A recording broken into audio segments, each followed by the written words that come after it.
Okay, it is October the 13th, 2011. This is Sheldon Hockheiser of the IEEE History Center. I am here in Colts Neck, New Jersey with IEEE 2009 President John Vigg at his home. Good morning. Good morning. Okay, if we could start with a little bit of background. When and where were you born? I was born in Hungary, Budapest, Hungary, 1942. Right in the middle of the war. Right in the middle of the war, unfortunately, yes. What did your parents do? My parents my mother was born in a small town called Keszthely in Hungary. And in the early part of the 20th century, girls in Hungary, rural Hungary, didn't need an education. So her education basically stopped in the fourth grade. Now she took lessons in violin. She played the violin, and she took some language lessons. But her formal education actually stopped in the fourth grade, which was standard in those days. My father was a very smart guy. His education stopped in high school. After he finished high school, not by his choice. In Hungary, there were laws, the numerous clauses laws they were called, which prevented Jews from going to college. It was actually a Hungarian law that specified that only a tiny percentage of the college population could be Jewish. So my father was not able to get a college education, even though he would have wanted to. So he became a jeweler, and relatively successful jeweler in Hungary, and then he came to the U.S. later, but that's another story. So my father was a jeweler. My mother was basically a housewife, and eventually helped my father in his business when we came to the U.S. What was growing up in Hungary in the 40s and 50s like? Since I didn't know any other life, I can't say I was unhappy.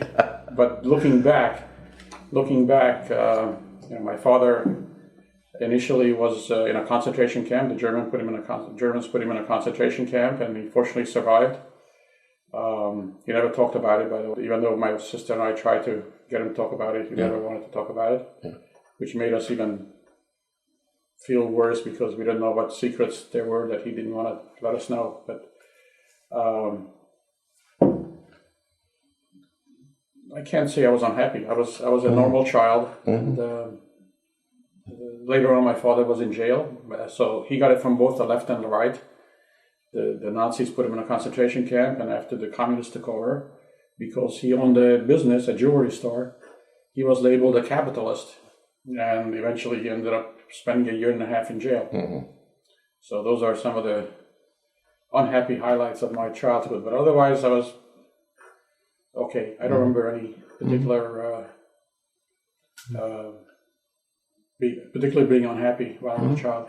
Were you interested in science and technology and things like that as a youth? My parents never influenced me with respect to that. I sort of gravitated towards math, especially because I had no interest in memorizing things. I always felt that memorization was basically stupid, especially in today's world. It's absolutely stupid because I can always look it up on the internet. So I don't have to remember when a certain war took place or facts that I can easily look up. So I always gravitated towards math because I was pretty good at it. And I didn't have to memorize anything. I could just figure out for myself. And so that's the reason I became first a math major and then switched to physics. So I became a physics major and got my bachelor's, master's, and PhD in physics. And then you came to America with your family? Yes. There was a revolution in Hungary in 1956, and we escaped, and we arrived in the U.S. in January of 1957. Here in Camp Kilmer, New Jersey is where we landed. If I remember correctly, there were a fair number of Hungarian refugees who were initially about 200,000 of them. Yeah. There was the population of Hungary before the revolution was about 10 million. Even today, it's about 10 million.